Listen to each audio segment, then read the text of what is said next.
দেশের আইন শৃঙ্খলা রক্ষাকারী বাহিনী পুলিশ, র্যাব এবং আনসার বাহিনীর পোশাকে পরিবর্তন আনা হয়েছে বলে জানিয়েছেন স্বরাষ্ট্র উপদেষ্টা লেফটেন্যান্ট জেনারেল অবসরপ্রাপ্ত জাহাঙ্গীর আলম চৌধুরী।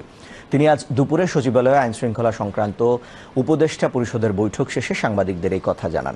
এ সময় সমাজ কল্যাণ উপদেষ্টা শারমিন এস মুর্শিদ এবং প্রধান উপদেষ্টার বিশেষ সহকারী খোদাবক্স চৌধুরী এবং জননিরাপত্তা বিভাগের সিনিয়র সচিব নাসিবুল গুনি উপস্থিত ছিলেন।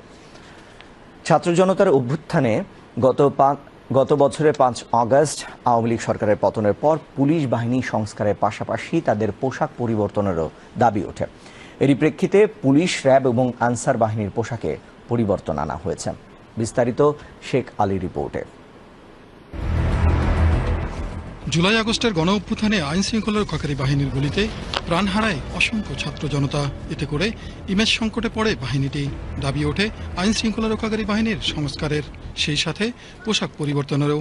এমন বাস্তবতায় পুলিশ বাহিনীর সংস্কারের উদ্যোগ নেয় অন্তর্বর্তী সরকার।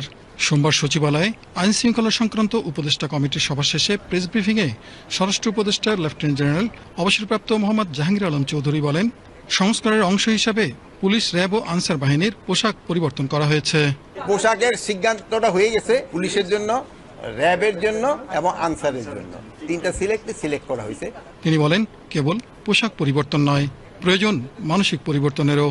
পোশাকের সাথে সাথে সবকিছু, মন মানসিকতা সবকিছুরই পরিবর্তন দেয়। আমরা কিন্তু সবসময় বলি জনবান্ধব পুলিশ করা, বাট তাদের তো মন মানসিকতা এইগুলি চেঞ্জ করতে হবে। 15 বছর তাদের যে ধরনের ট্রেনিং ছিল, তাদের ট্রেনিং এর ধরনও চেঞ্জ করতে হবে। প্রেস ব্রিফিংয়ে দেশের সীমান্ত এলাকায় এখন শান্তিপূর্ণ অবস্থা বিরাজ করছে উল্লেখ করে স্বরাষ্ট্র উপদেষ্টা বলেন, সীমান্ত এলাকায় বর্ডার গার্ড বাহিনীর কাছে মরণঘাতী অস্ত্র থাকলেও এখন থেকে সাউন্ড গ্রেনেড এবং টিয়ার গ্যাস ব্যবহারের সুযোগ থাকছে।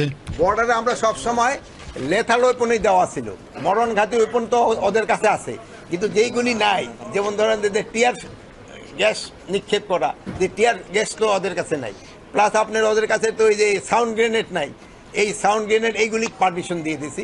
এছাড়া দেশে 33,648 জন বিদেশি অবৈধভাবে বসবাস করছেন উল্লেখ করে স্বরাষ্ট্র উপদেষ্টা বলেন, আগামী 31 জানুয়ারির মধ্যেই দেশে অবৈধভাবে বসবাসরতদের প্রয়োজনীয় কাগজপত্র জমা দিয়ে বৈধ হতে হবে, অন্যথায় তাদের বিরুদ্ধে ব্যবস্থা নেওয়া হবে বলেও জানান তিনি।